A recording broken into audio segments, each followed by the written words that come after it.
உங்ககிட்ட யாராவது லவ் அப்படிங்கிற வேர்டுக்கான மீனிங் என்ன அப்படின்னு கேட்டா நீங்க என்ன பதில் சொல்லுவீங்க? காதல்ங்கிறது ஒரு கொடியில் மலர்ந்த இரு மலர்கள் மாதிரி. வாழ்க்கையில அது ஒரு முறை உதிர்ந்துட்டா திரும்ப பூக்கவே பூக்காது. அதெல்லாம் போகண்டா.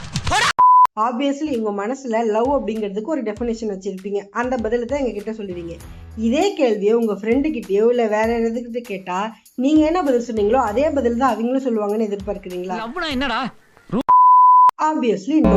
பிகாஸ் லவ்வை பொறுத்த வரைக்கும் உங்களுக்கு ஒரு டெஃபினேஷன் இருக்கும், அவங்களுக்கு ஒரு டெஃபினேஷன் இருக்கும். அப்ப எதுதான் சரி அப்படின்னு கேட்டா ரெண்டுமே சரியானதா இருக்கலாம். பிகாஸ் இந்த மாதிரி சில வேர்ட்ஸ்க்கு கிளியர் கட் டெஃபினேஷன் அப்படிங்கிறது இருக்காது. இந்த மாதிரி வேர்ட்ஸை கான்டெக்ஸ்ட் டிபெண்டன்சி வேர்ட்ஸ் இல்ல ஹேலோ வேர்ட்ஸ் அப்படின்னு மென்ஷன் பண்ணுவாங்க. சரிடா, அதுக்கு என்ன அப்படின்னு கேட்டீங்கன்னா இருக்கல அதிகப்படியான ஹேலோ வேர்ட்ஸ் இருக்கக்கூடிய சப்ஜெக்ட் அது பொலிட்டிக்கல் சயின்ஸ் சப்ஜெக்ட் தான் அப்படின்னு எங்க ப்ரொஃபசர் ஒருத்தர் சொன்னாரு. கொஞ்சம் யோசிச்சு பார்த்தா அவர் சொன்னது சரியா தான் இருக்கு. ஏன்னா எக்கச்சக்க வேர்ட்ஸ்க்கு கிளியர் கட் டெஃபினேஷன் அப்படிங்கிறது பொலிட்டிக்கல் சயின்ஸ்ல கிடையாது.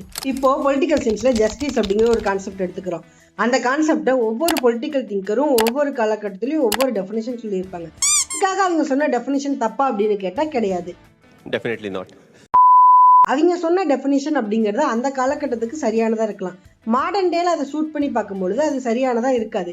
நிறைய கிரிட்டிசிசம் வரும். காஸ் இந்த காலகட்டத்துக்கு அவங்க சொன்ன டெஃபினேஷன் அப்படிங்கிறது சூட் ஆகாது. இதுல சரி தவறு அப்படிங்கறத தாண்டி அவங்க சொன்ன டெஃபினேஷன் அப்படிங்கிறது அந்த கான்செப்டுக்கு எந்த அளவுக்கு சூட் ஆகுது அப்படிங்கறத முக்கியம். இப்படி பொலிட்டிக்கல் சயின்ஸ்ல justice, power, authority, right, sovereignty, democracy இப்படின்னு எக்கச்சக்க கான்செப்ட் இருக்கு. ஒவ்வொரு கான்செப்டுக்கும் எக்கச்சக்க டெஃபினேஷன் இருக்கு. இதுதான் கிளியரான டெஃபினேஷன் அப்படின்னு எதுவும் கிடையாது.